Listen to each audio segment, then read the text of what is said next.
Hola amigos, bienvenidos a Sin Filtros México, donde vamos a conversar sobre todo el proceso que se está llevando a cabo para las elecciones legislativas que tendrán lugar en junio 2021 en México.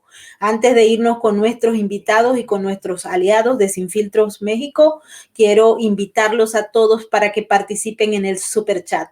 Recuerden que para nosotros es muy importante todos sus comentarios y opiniones. También les pedimos que por favor pasen estos videos a sus amigos y familiares con el ánimo de que se suscriban a nuestro canal y nos permitan seguirles llevando información sin filtros, ¿ok? Quiero darle las gracias además a nuestros moderadores del chat, a Finky, a Nesta, a Migdalia Chirinos y a Tamaris López. Muchísimas gracias por estar con nosotros, moderando y por su gran colaboración. Ahora sí, vamos a darle la bienvenida. Muchísimas gracias por estar con nosotros, el profesor Héctor Virgilio Jaramillo, quien fue, por cierto, mi compañero de estudios en George Washington University. Así que bienvenido, y nuestros aliados Carlos Ibarra y Francisco de Angelo de Benemex. Hola, ¿qué tal? Muy buenas tardes. Saludos a todos allá en la Unión Americana y en todos los países que nos ven de habla hispana aquí en nuestro querido continente americano. Hola, ¿cómo están? Gracias. Bienvenido, Héctor. Muchas gracias. Mi amor, qué gusto volverte a saludar. Qué gusto, además, tener la oportunidad de agradecer el espacio de conversar aquí con Francisco y con Carlos. Así que muchos saludos a las personas que hacen favor de escucharnos esta tarde y, por supuesto, a ustedes tres. Muy agradecido. Es un gusto, Héctor Virgilio Jaramillo, bienvenido a este espacio, y para los amigos que nos ven y nos escuchan, me gustaría ofrecerles una semblanza de quién eres, y es una semblanza bastante interesante. Les comento que la actividad preponderante de Héctor es como profesor universitario en nuestra querida Universidad Nacional Autónoma de México, en la Facultad de Derecho, en donde él es catedrático de la materia Sistema Jurídico Mexicano. Así que ya podemos darnos una idea de la amplitud de su conocimiento en esta materia.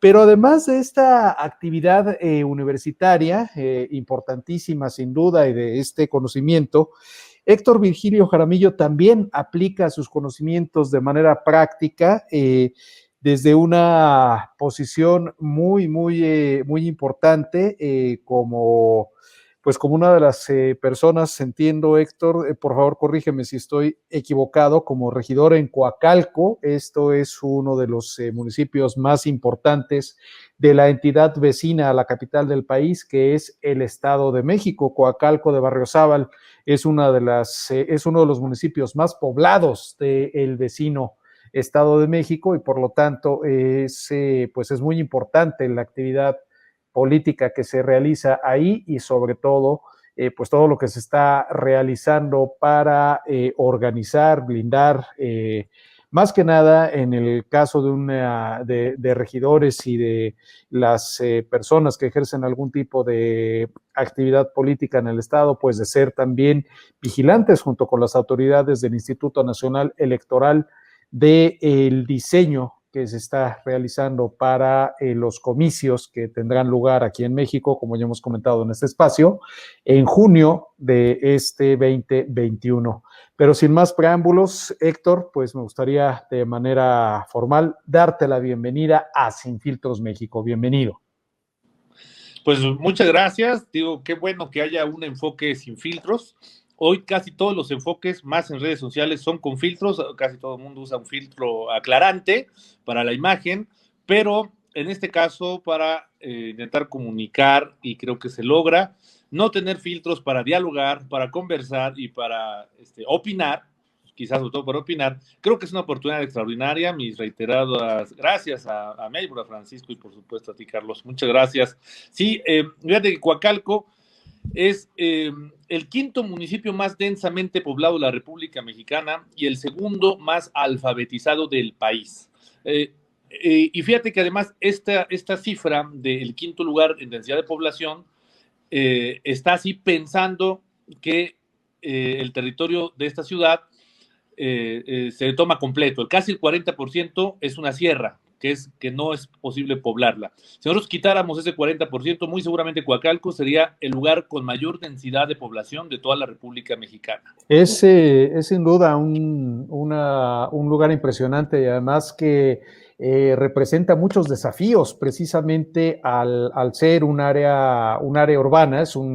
Vaya, si para los amigos que nos ven y nos escuchan, si pudiéramos mostrarles un mapa, en realidad la delimitación de la capital del país, la Ciudad de México, es solamente una línea imaginaria, porque si hablamos ya de la zona metropolitana del Valle de México, de la cual Coacalco forma una parte muy importante, pues veríamos una mancha tremenda con todo lo que esto implica, todos los retos que significa en materia de seguridad, de agua, ahora, como estamos comentando, de una situación relativa a una contienda electoral que se va a llevar a cabo y cómo se va a organizar en este lugar, la vigilancia que tiene que hacer el gobierno, la vigilancia que tiene que hacer el árbitro electoral, los propios partidos políticos. Sin duda son retos interesantes, pero Héctor, me gustaría, pues dentro de todo este marco y ante la coyuntura que estamos viviendo, si pudieras comentarnos cómo se está preparando Coacalco y lo que tú percibes en general en el Estado de México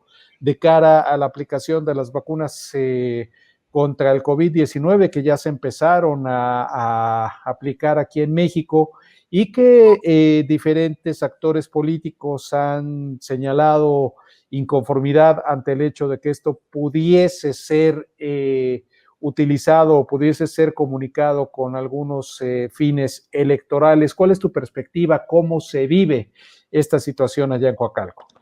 Bueno, antes que nada, Carlos, a mí me gustaría mucho decir que para hablar de esto hay que dar un enfoque nacional.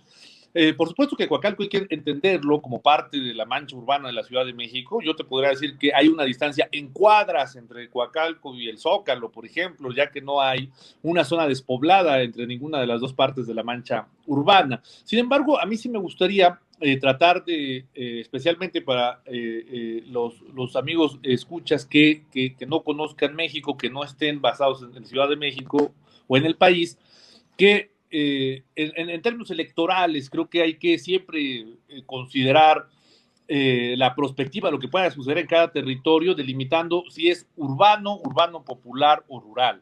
En el caso de Coacalco, como en muchos lugares, es urbano popular. Sin embargo, conforme vamos avanzando en diferentes partes de la zona metropolitana del Valle de México, podemos ver diferentes tipos de asentamientos. Ahora, en algunos municipios, incluso algunos alcaldes, los que son los municipios más prósperos como Huixquilucan, han declarado querer comprar ellos mismos dosis de vacunas que prevengan o atenúen los contagios de COVID-19.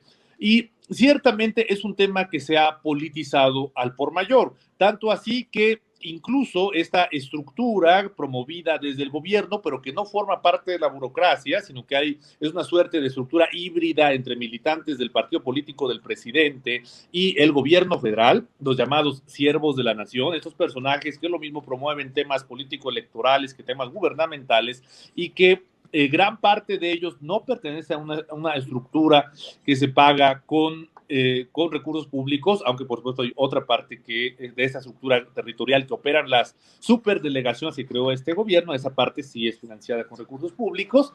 Al respecto del papel que deban de tener en la generación de bases de datos de personas susceptibles de vacunas, y sobre todo ahora que ya empezó la vacunación, pensar que se están pidiendo los carnets electorales para poder identificarse, se están fotografiando la credencial para votar que utilizamos en México, y incluso eso orilló a que el presidente del Instituto Nacional Electoral se posicionara muy recientemente en torno a esto, diciendo que la credencial para votar es válida para identificar, pero que no se debe de hacer un registro de credenciales para votar.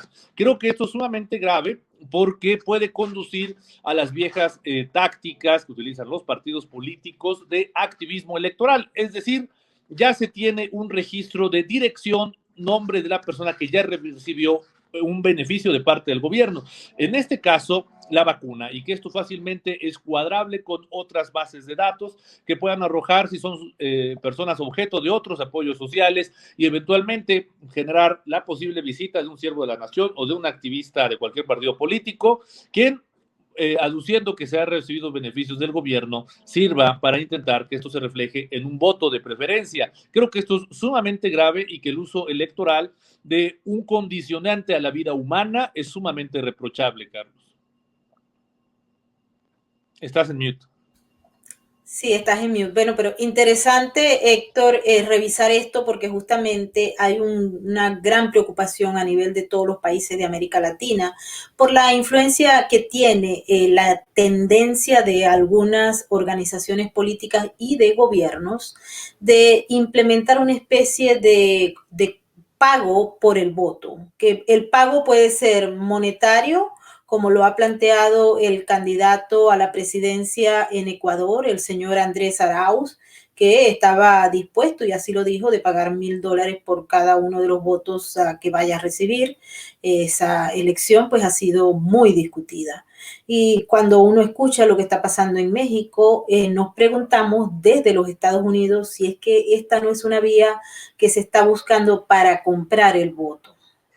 Y sobre todo también, Héctor, aprovechando también tu expertise como profesor de sistema jurídico mexicano y obviamente como amplio conocedor en esta materia, estos riesgos, este tipo de acciones, ¿consideras que encajan con las prácticas de lo que fue aquí en México el antiguo partido dominante? El Partido Revolucionario Institucional de los 80s, el partido previo a los 2000, ¿esto estaría encajando con ese tipo de prácticas? Es decir, estaremos viendo un discurso de cambio, pero que en realidad son esas prácticas reload, por decirlo, utilizando un anglicismo, o es decir, recargadas, reconfiguradas, pero al final del día lo mismo. Sí, pero mira, no solamente, la respuesta es sí, pero no solamente, digamos, con el viejo régimen de partido hegemónico, sino que en general los partidos políticos y sus gobernantes que encabezan los gobiernos, pues han tratado de volver una especie de botín a los beneficiarios de programas sociales, ¿no? Prácticamente diciéndolos en las campañas que prometen sendas tarjetas de apoyos económicos, tarjetas de apoyos sociales, y esto, por supuesto, genera una especie de gancho.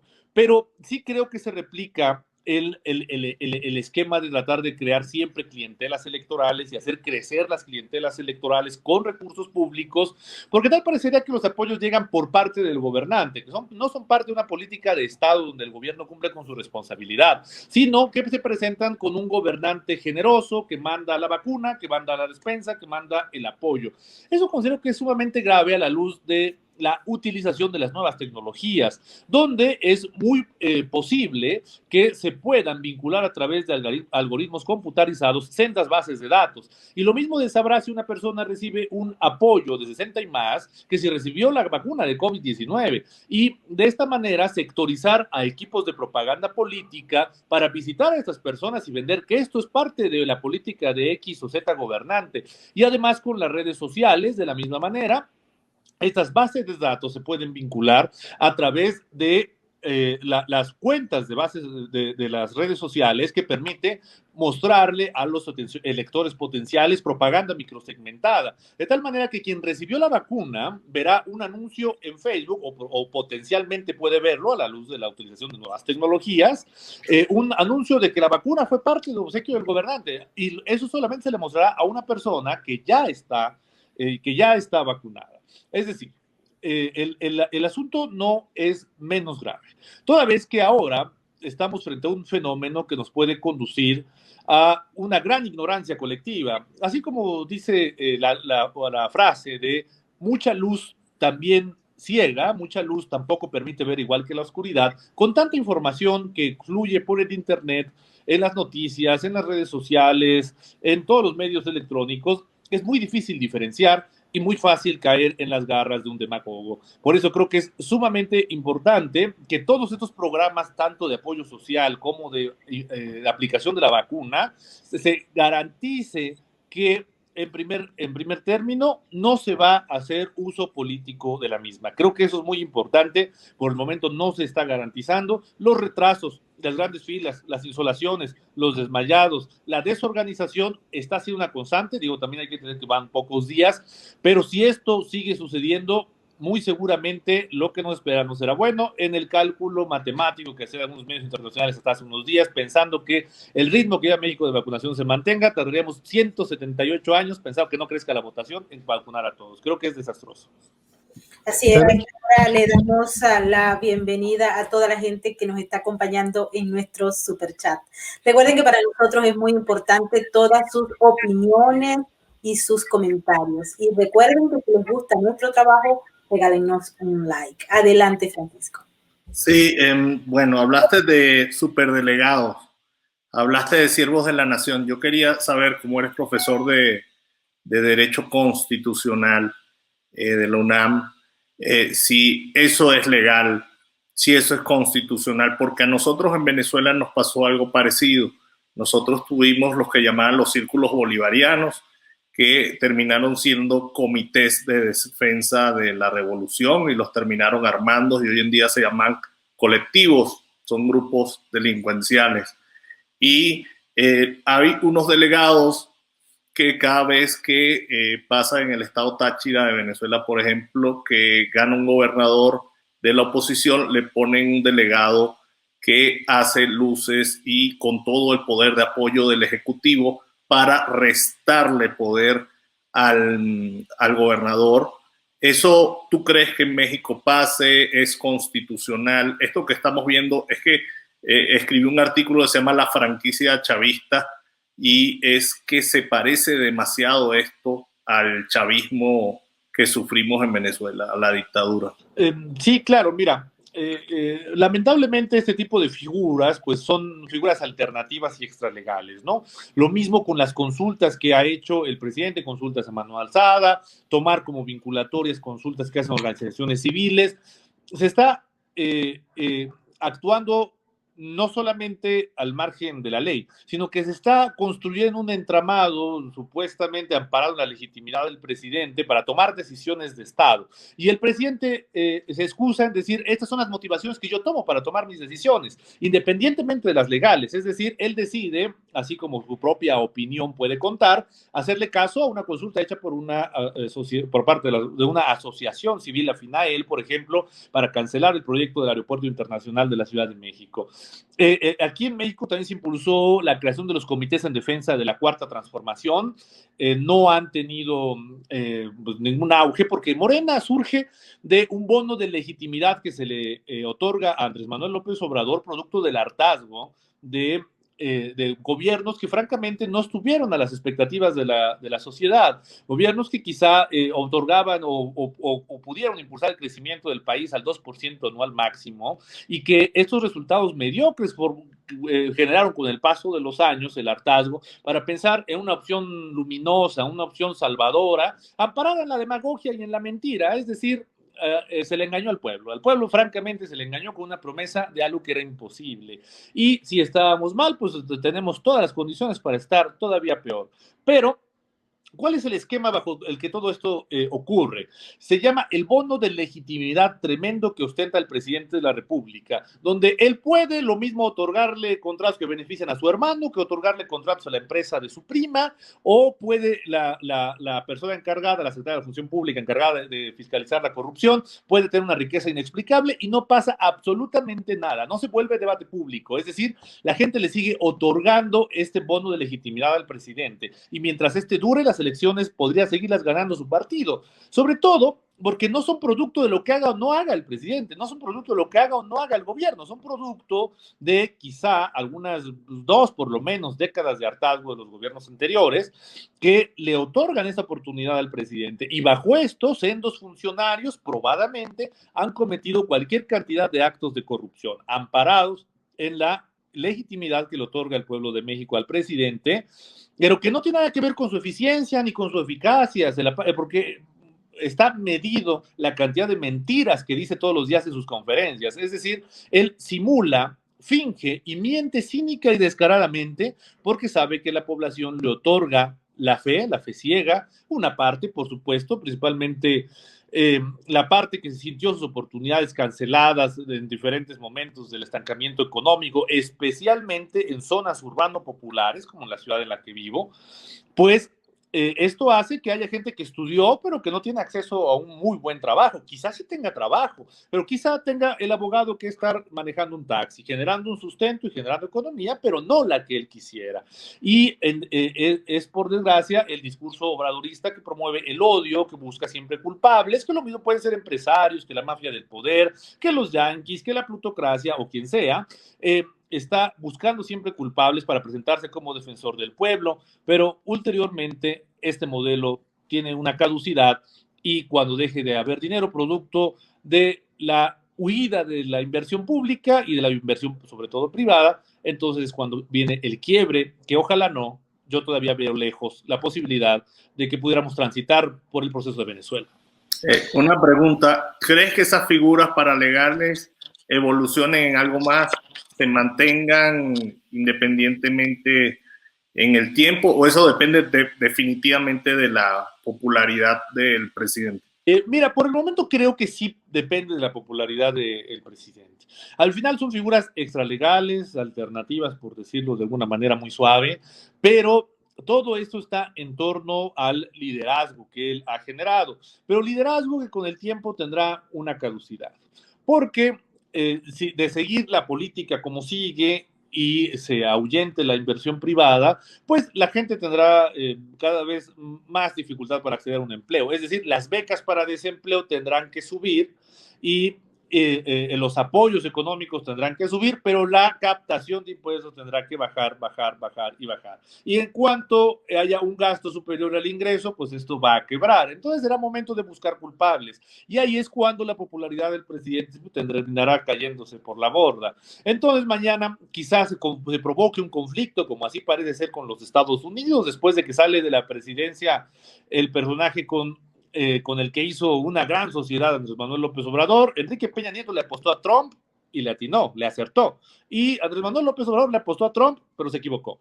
Entonces, es probable, y yo no veo lejano, la posibilidad de que ahora el nuevo culpable de los grandes males de México vaya a ser los Estados Unidos y eventualmente pues, la mafia del poder, los partidos de oposición, etcétera. Creo que hay una oportunidad de ganar algunos espacios para que esta alianza opositora del PRI-PAN-PRD gane algunos espacios legislativos.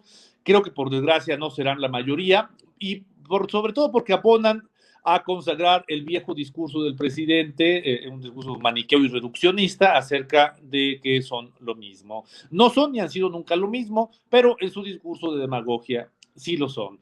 Creo que eventualmente las zonas urbano no tan populares se dan cuenta, pero por desgracia solamente en el círculo rojo, de la gran cantidad de mentiras, engaños, timos, fraudes y tropelías que se hacen al amparo del poder en este momento.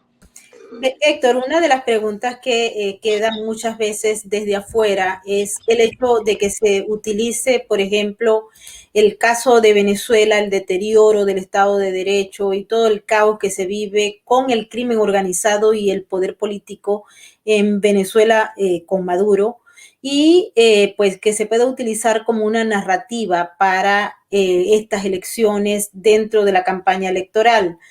Como una especie de elemento para mercadear lo negativo en contra de algunos candidatos o a favor de otros. Entonces, quisiera, porque tú eres experto en la materia, que nos expliques desde el punto de vista ya de lo que es la comunicación en la campaña, cómo crees tú que va a influir el caos de Nicolás Maduro, la cercanía de Maduro a Andrés Manuel López Obrador, y que en territorio mexicano se encuentran muchísimos chavistas que, entre otras cosas, están buscados por la justicia de los Estados Unidos.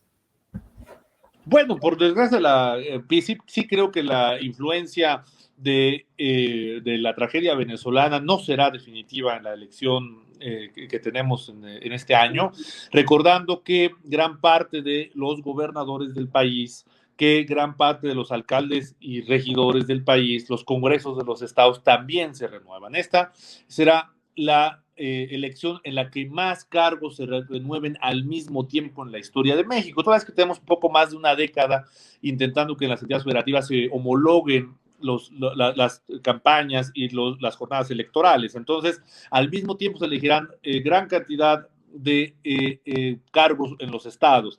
Y eso hace que la elección sea aún más grande. Y sí quisiera comentar que, bueno, por desgracia en el imaginario nacional de México, el ejemplo venezolano pues se reduce prácticamente al círculo rojo. Es decir, la ciudadanía votará de acuerdo a lo que consideren que haya cumplido o fallado el partido del presidente. Ha habido administraciones municipales francamente catastróficas en varias partes de la República, ejemplos de militantes del partido afín al presidente que han cometido cualquier cantidad de delitos, incluso un diputado que atropelló a un ciudadano aparentemente en estado de ebriedad, y este tipo de cosas quizás sean las que definan la elección. Creo que, por desgracia, habrá una campaña de muchos ataques, una campaña de pocas propuestas, pero creo que se podrá lograr un cometido muy importante, que es que ningún partido tenga una mayoría absoluta en el Congreso de la Unión. Eso simplemente por equilibrio de poderes podría dar mejores oportunidades a la inclusión plural de expresiones alternativas. Eso, por supuesto, incluye a partidos políticos de oposición y también debería de incluir a la sociedad civil, que también ha sido muy atacada, muy vulnerada desde la presidencia de la República. Esto, una pregunta. Con respecto al Estado de México, ¿qué crees que pase? Pues está sonando que el alcalde Vargas de Huixquilucan va a ser candidato por la gobernación del Estado de México, pero es un estado que lo ha llevado el PRI desde sus inicios y lo ha ganado. Entonces, ¿qué crees que pase ahí? Porque es una pregunta que se hacen muchas personas en la Ciudad de México. ¿Quién gane? ¿Qué pase ahí? Bueno, ciertamente el panorama electoral del Valle de México debe de resultar siempre muy interesante porque en él habitamos unas 9 o 10 millones de personas, ¿no? En una veintena de municipios, incluido el de Huixquilucan. Habitamos pues más personas que incluso en algunos países de América Central y América del Sur. Pues miren, creo que se esperan cambios muy importantes en los municipios más grandes del Valle de México, como es el municipio de Naucalpan, el municipio de Tlalnepantla, que es donde creo que es muy probable que pierda el partido del presidente. En el caso de Huixquilucan, sucede que es muy probable que la candidata del partido que va a ganar, el Partido Acción Nacional, sea la esposa del actual alcalde, quien este es su segundo periodo. Con esto podrían consagrar incluso 4 periodos y pensando en las elecciones del 2023, mire, yo creo que todo puede pasar. Creo que es muy pronto para decir quién podría ser el candidato, pero sin duda un alcalde que haya mantenido el control y el poder, en este caso dentro de su partido político, en todo el estado, siendo un personaje local, mantener el control de su partido en todo el estado, sin duda lo pone en un lugar privilegiado para pensar en la sucesión de 2023, en el caso, por supuesto, en el caso de que haya una gran alianza opositora intentando frenar la llegada de algún candidato morenista, que lo mismo puede ser Higinio Martínez, que Jacob Polemski, o la ahora reciente nombrada secretaria de Educación, Delfina Gómez, ¿no? 2 del mismo grupo, el grupo Texcoco, quien al amparo de los triunfos de Morena, pues ha sabido consagrar bastante bien su poder, ¿no? Yo pensaría que cualquier cosa puede pasar, Francisco, no me atrevería a decir tal o cual, pero en los antecedentes del alcalde de Huixquilucan nos hace pensar que será un actor que hay que estar vigilando muy de cerca.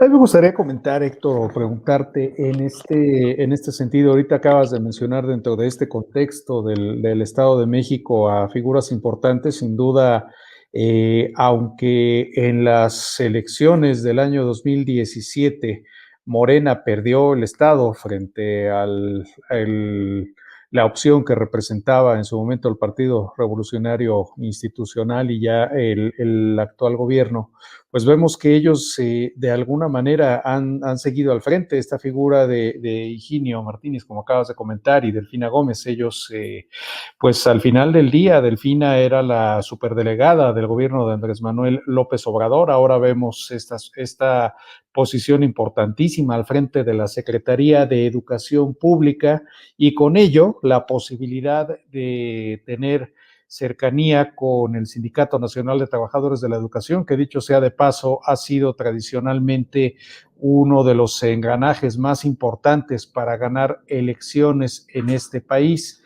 En ese sentido, me gustaría conocer tu comentario, si esto no representa de algún modo un riesgo, no para las intermedias, sino más adelante, o incluso para las intermedias, si es que este engranaje se echara a andar. Esto por un lado, y por el otro, vemos también a la oposición pareciera todavía desarticulada.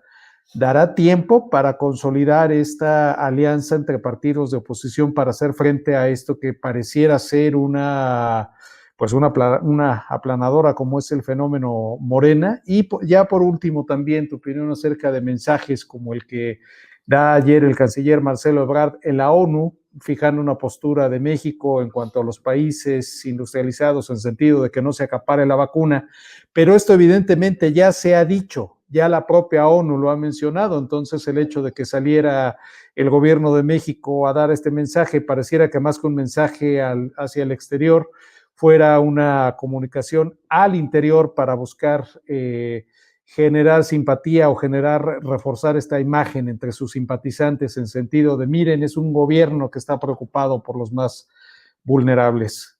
¿Qué opiniones te merecen a este respecto? Bueno, tres preguntas muy interesantes. Voy a contar primero lo referente a la gran coalición tipo frente opositor que se constituyó con los partidos tradicionales de México. Mira, creo que si bien dividir el voto contragobernista en cualquier escenario electoral es negativo, dividir el voto contragobernista provoca que el gobierno, que los partidos políticos del gobierno siempre se quede. O sea, unificar el voto contragobernista siempre va a ser bueno. Sin embargo, a mí me preocupa algo que se me hace muy delicado. Al presentarse en coalición tres partidos políticos, se dividen las posiciones, es decir, habrá un número de distritos que potencialmente sean ganables, que se le vayan a dar al PRI, al PAN y al PRD. Y esto genera la reducción de espacios a los cuales los grupos internos de cada partido pueden acceder. Y eso creo que es preocupante por lo siguiente, toda vez que es mucho más probable que cuando se reducen los espacios, las candidaturas, etcétera, es más probable que las viejas élites dominantes de cada partido sean las que, por decirlo de alguna manera, tomen las mejores posiciones. Una vez que estarán escasas, habrá de menos un tercio de posiciones, digo, independientemente del reparto por peso electoral que tenga cada partido. Eso creo que es grave porque provocará la desbandada de cuadros importantes de cada uno de los partidos políticos. Ahora bien, el voto panista no va a votar en automático por un candidato que salga de la coalición, pero que sea del PRI, ni el voto priista va a votar por un candidato del PRD en una coalición. Es decir, en las ciudades, en los estados, en los distritos, en los municipios, donde la coalición tripartita postule a un panista, no significa que en automático sus enemigos de toda la vida, sus adversarios electorales, que son el PRI y el PRD, vayan a votar en automático por ellos. Definitivamente es un análisis erróneo pensar que se van a sumar los votos duros de cada partido. Habrá un sacrificio de votación por la coalición de viejos simpatizantes de estos partidos, pero que si están son parte del grupo antigobiernista, pues contribuirá a fortalecer a las expresiones políticas alternativas que se han dado, y por desgracia muchas de esas expresiones alternativas pues son progobiernistas, pero esto no es del conocimiento de todos los ciudadanos, ¿no? Se le otorgaron registros a partidos, organizaciones políticas que demostraran o mantuvieran, si no alguna afinidad con el presidente, por lo menos no una contra recalcitrante. Eso creo que es sumamente grave. Por otro lado, lo que pueda suceder con la conformación de una campaña y una probable mayoría o minoría legislativa, creo que es algo que tenemos que ir siguiendo muy de cerca, pero definitivamente no va a ser en automático que se le sumen los votos a otro. Eso, por supuesto, juega en favor del gobierno. Ahora bien, esto se compensa con otra cosa importante. Estos tres partidos tienen una estructura tradicional y una base votante bastante importante. Y en las siguientes elecciones, ya sea por pandemia o como sucede tradicionalmente en las elecciones intermedias, que baja el porcentaje de participación, entonces los partidos políticos que cuenten con más estructura seguramente lograrán una votación equilibrada. ¿Cuál era la otra pregunta, Carlos? Perdón, la última. La última tenía que ver con el contexto internacional y sobre todo el manejo que se está haciendo de la comunicación en México con este tema de la ONU. Sí, totalmente, totalmente. La frase que describe lo que hace el canciller Ebrard y en general el gobierno en el plano internacional es la misma frase del presidente que reza que la mejor política exterior es la interior. Están haciendo política interior en esas declaraciones. México dista mucho de tener un papel relevante en el concierto internacional. Para empezar, casi a punto de llegar a la mitad del gobierno, ni siquiera podríamos decir que el presidente ha salido en giras internacionales, recibido jefes de Estado, quizá un año de pandemia lo haya evitado, pero el otro año también existe, también debe de contarse. Y por desgracia están haciendo política interior con la política exterior. Y además este bodrio con el tema de las vacunas, que si son regaladas, que si hay contratos, que si ha habido avances de que se compraron o no se compraron, la verdad los deja muy mal parados y no deja exhibir que las pocas personas más o menos eficientes en el gabinete del presidente es el señor Ebrard, que también habría que preguntarle dónde están las pipas que él personalmente fue a comprar a los Estados Unidos para abastecer la supuesta falta de gasolina en tiempos de la supuesta también guerra contra el huachicoleo, que si nosotros accedemos a información pública de la paraestatal Pemex, podemos ver que el huachicoleo no solamente no paró, sino que creció. Por desgracia, parece ser que se está haciendo política con la pantomima, con la pantalla, fingiendo, es decir, nos presenta una cosa que, por desgracia, a la luz de la razón y de la verdad, no existe. Pero bueno, cuando se hace política y además una forma muy popular de hacer política. Con respecto a, tú eres profesor de constitucional, con respecto a la reelección y a los referéndums, ¿crees que eso se logre reelección presidencial, por ejemplo, en México? ¿O eso es simplemente una idea que no se va a concretar?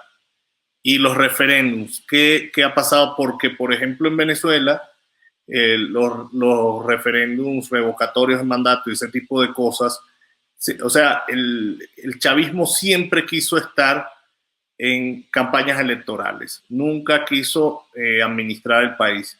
Y el populismo se basa un poco en eso. Y vemos que también aquí se la han pasado en campaña en vez de estar trabajando por el bien común, ¿no? Entonces, los referéndums revocatorios y ese tipo ayudan a el líder estar todo el tiempo en campaña y a no hablar o solucionar los problemas del país. ¿Qué va a pasar con eso y qué va a pasar con la reelección? Porque dicen que López Obrador va a tratar en algún momento de buscar la reelección, hacer un cambio constitucional, puede ser una asamblea constituyente, no lo sé. ¿Cómo lo ves tú? Bueno, en estricto sentido jurídico, cualquier reforma es posible si obedece a la institucionalidad de las reglas que permiten que las normas se modifiquen, ¿no? Una mayoría calificada en el Congreso, refrendo de las legislaturas de los estados. O sea, cualquier reforma es posible, cualquier reforma es posible. Ahora, pero creo que jurídicamente hablando, pero social y políticamente hablando, creo que sería muy difícil una reforma así. Ahora, por desgracia, aunque la Constitución prohíbe la reelección, siempre hay manera de darle la vuelta, ¿no? Yo les puedo poner un ejemplo. Hay un viejo debate en la República Mexicana en torno al nombre del país. Y esto es en especial comentando con los amigos que nos ven fuera de México. El nombre oficial del país es Estados Unidos Mexicanos, que es como lo consagra la Constitución. Y ha habido la inquietud, siempre un viejo debate, casi nunca muy socializado, pero de cambiarle el nombre a simplemente México. Entonces, es probable darle la vuelta a la norma porque en una ocasión se puede ser presidente de México y en otra ocasión presidente de los Estados Unidos mexicanos. Es decir, eso es solamente un ejemplo que con ligereza pretendo decirles que siempre hay forma de darle vuelta a la norma. Ahora, también aquí quisiera dar mi opinión desde el análisis político. Miren, yo creo que la permanencia del presidente López Obrador eventualmente debilita su movimiento. El movimiento que él encabeza necesita enemigos y en estas luchas constantes. Y una sola figura como la de él expuesta al desgaste de la administración es algo muy riesgoso para sus ideas, para su movimiento. Estoy seguro que es muy probable que a él le entusiasme la historia del peronismo argentino, que se convirtió no en un partido político, sino en una corriente política que lo mismo tiene simpatizantes en un partido de izquierda que de centro, incluso quizá de derecha. Yo considero peronismo en partidos que no son de izquierda. Es decir, hay una ala obradorista de la política, hoy encarnada en Morena, pero también incluida en los 3 partidos políticos que se acaban de autorizar por las autoridades electorales. Y, por supuesto, el Partido del Trabajo, el Partido Encuentro Solidario, forman parte de este probable bloque obradorista, y yo iría incluso un poco más allá sin llegar a lo absurdo, pero pensando en que el análisis hay que hacerlo como piensa el presidente. El presidente siempre piensa fuera de la caja, fuera de lo tradicional, aunque él es un hombre emanado del sistema tradicional y debe pensar fuera de lo tradicional, y así es como creo que hay que pensar a López Obrador.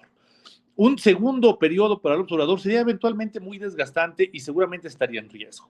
Yo lo que vería como un potencial peligro bastante más grave es que el presidente dejara la presidencia. Si el presidente no termina su periodo, entonces no tendrá la carga de 6 años de ineficacia, ineptitud y corrupción. Y por el contrario, podrá tener la posibilidad de culpar a alguien más por todas las tragedias que al final del sexenio puedan suscitarse, pero eso será pretexto para después, desde fuera del gobierno, alzarle la mano a otro o otra aspirante a la presidencia de la República y entonces tener el periodo que él sea presidente, el periodo que haya un presidente sustituto y el candidato o candidata que pudiera venir a resolver lo que el primero, lo que el sustituto hizo mal. Y con esto, el movimiento obradorista con él fuera de la presidencia sí podría perpetuarse. Considero que este tipo de riesgos se han analizado muy pocos, son completamente antidemocráticos, aunque legales. Entonces, por eso pienso que no solamente hay que hacer un análisis jurídico de la norma que se lo prohíbe, porque a todas luces hay forma de darle la vuelta. Y con esto se ahorraría el desgaste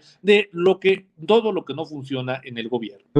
Es poco alentador porque además hay señales que pudieran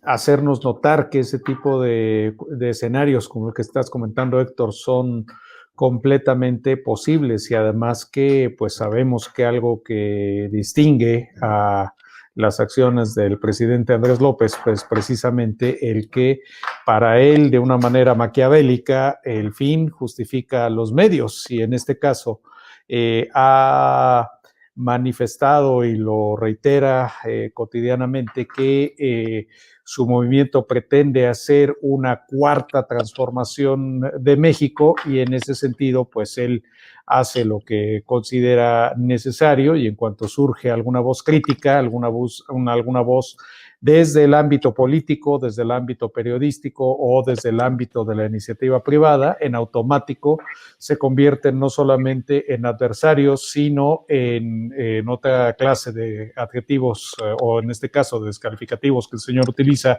como que son conservadores, que son fifís o corrupción, que ahora ha sido señalado como el más... vaya, es una situación grave, una situación que no se oculta aquí en México, pero esa Prensa palabra en especial exactamente ha sido manejado como uno de los, pues vaya, el mayor enemigo del país, así lo ha señalado, y él poniéndose como el antídoto en esta situación. Entonces, pues bueno, dentro de todo este juego, como nos comentas, pues vaya, esta situación de partidos satélite, como se le llamaba en su momento al Partido Auténtico de la Revolución Mexicana u otro tipo de expresiones ochenteras o de los 90, ahora estamos enfrentando este panorama. ¿Qué queda hacer entonces como ciudadanos comunes y corrientes, más allá de simpatías o animadversiones con el actual gobierno? ¿De qué manera evitar caer en la trampa? ¿De qué manera poder tener una información adecuada ante esto que está pasando para tomar las mejores decisiones? Creo que es una pregunta bastante compleja. Creo que la respuesta de qué debemos de hacer nosotros como ciudadanos para evitar que nos engañen es sumamente complicada. Las fake news se han convertido en una realidad constante en el uso de redes sociales, donde la gran mayoría de mexicanos, especialmente en zonas urbanas, usan redes sociales. Cuando se dicen mentiras en conferencias pagadas con los impuestos, son las conferencias que se realizan por las mañanas, es muy difícil combatir la mentira cuando la mentira se replica 1000 veces. Pero eso es una regla de la propaganda de Joseph Goebbels en el Partido Nacional Socialista de Alemania. Una mentira dicha 1000 veces se termina convirtiendo en verdad. Y el gobierno pues tiene replicadores y replicadores y replicadores y replicadores que desde las redes sociales, como bien dice Pigmenio Ibarra, pueden deformar la realidad por completo, ¿no? Y convertir la realidad en la que a ellos les conviene. Eso creo que es especialmente grave, porque si hay un punto en el que nos deja a los ciudadanos como en indefensión, en la posibilidad de saber, bueno, ¿dónde tenemos que buscar información? Bueno, creo que lo que habría que hacer es tratar de buscar la mayor cantidad de medios de comunicación y leer la misma información en diferentes medios, ¿no? Leer el mismo título, el mismo hecho, en la mayor cantidad de medios posibles. Ahora, también hay que pensar algo, o sea, necesitamos hacer un voto de utilidad, es decir, un voto de contrapeso, que si bien usted puede ser o no simpatizante del partido del presidente o puede ser o no simpatizante del partido o de los partidos tradicionales, pero lo que sí le puedo decir es que un voto que se le da a los nuevos partidos políticos es un voto en favor del gobierno, toda vez que esto sirve para dividir el voto antigobiernista.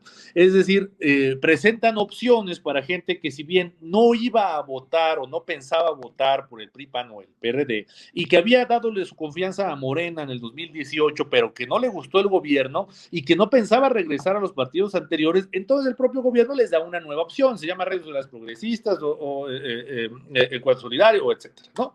Es decir, votar por partidos políticos pequeños le da la razón al gobierno y ayuda al gobierno, porque está dividiendo el probable voto de contrapeso. Creo que será importante que si bien no hay la oposición más articulada de que todos deseáramos o la más congruente en algunos casos, sí creo que darle el voto a quien sí pueda ganar y además a quien tenga las probabilidades de crear un contrapeso legislativo desde las cámaras, eso será muy importante. El voto a partidos pequeños, quiero repetirlo, el voto a partidos pequeños ayuda al partido en el poder porque divide su voto antigobiernista. El voto se pierde y con mayor probabilidad se pueden usar los programas sociales, los beneficios, las becas, los vales y las despensas en favor del gobierno. Creo que eso vale la pena repetirlo porque creo que no, por desgracia, no es evidente y es parte de las estrategias que se utilizan desde el poder para timar al pueblo. ¿Por qué crees que no autorizaron el partido de Felipe Calderón? Bueno, creo que quizás a la oposición.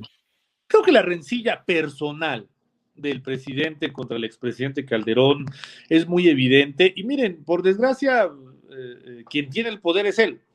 Y hay lo mismo, funcionarios electorales, judiciales o jurisdiccionales, temerosos de confrontarse al presidente.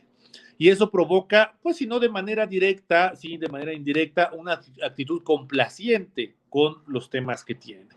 Y por supuesto, alguien que domina las cámaras puede generar cambios de cualquier tipo. Ahora, parte de la estrategia que ha generado el presidente es atacar con imputaciones no demostradas a cualquier personaje. Lo mismo pueden ser periodistas, que funcionarios, que exfuncionarios. Ahora, ¿tú crees que eso fue bueno o fue malo? ¿Le jugó en contra? ¿El odio por Calderón lo hizo cometer un error?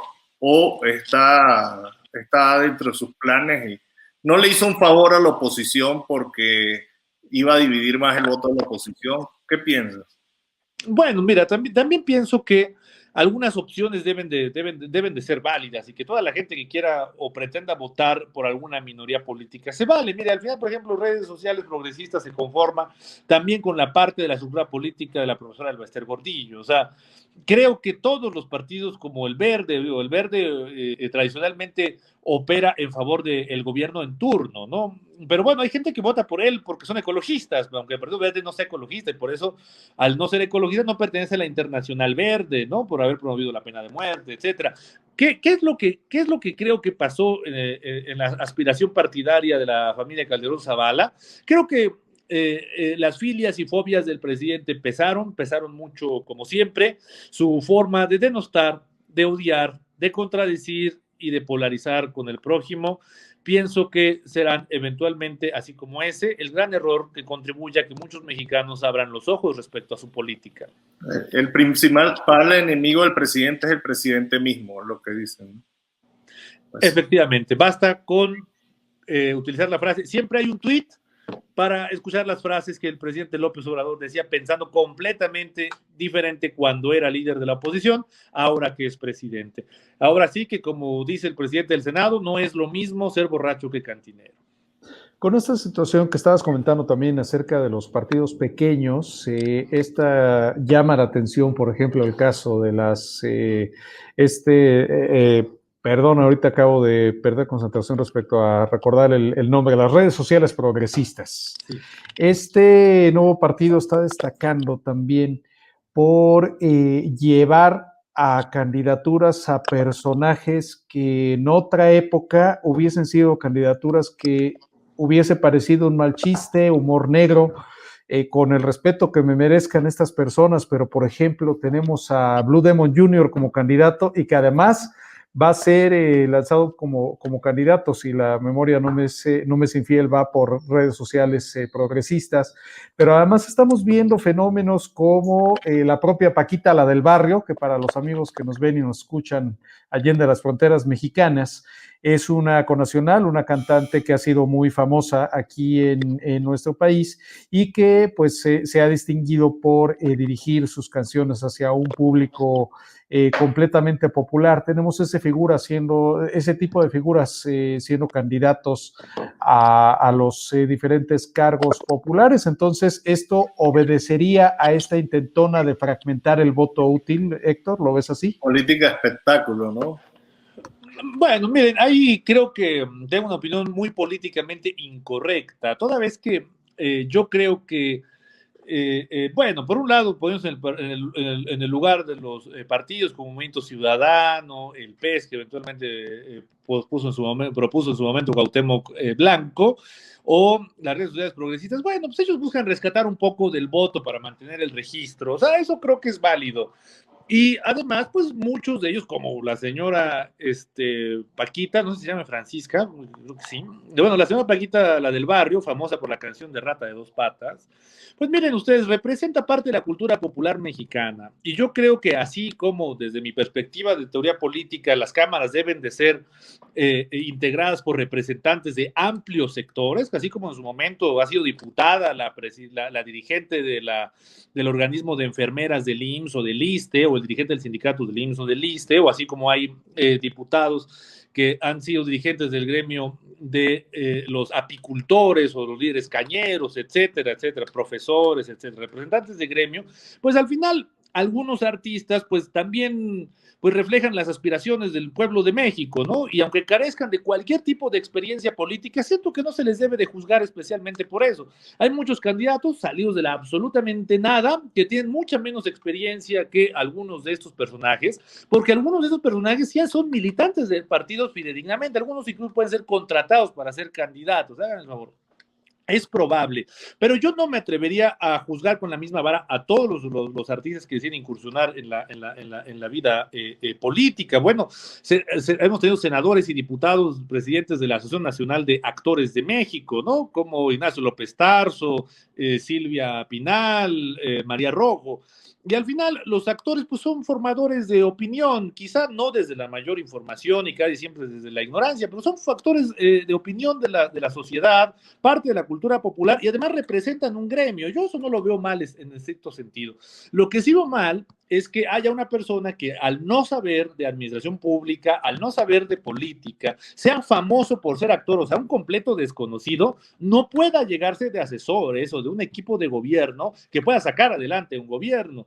Porque entonces si se rodean por el compadre, por la mamá, por la prima y por el amigo y el vecino, sean actores o sean políticos de renombre, esos gobiernos fracasarán, campeará la corrupción y los recursos públicos se dilapidarán. Creo que al final la forma de representación electoral de México es la correcta. Cualquiera puede ser, tenga o no tenga estudios, eso está bien.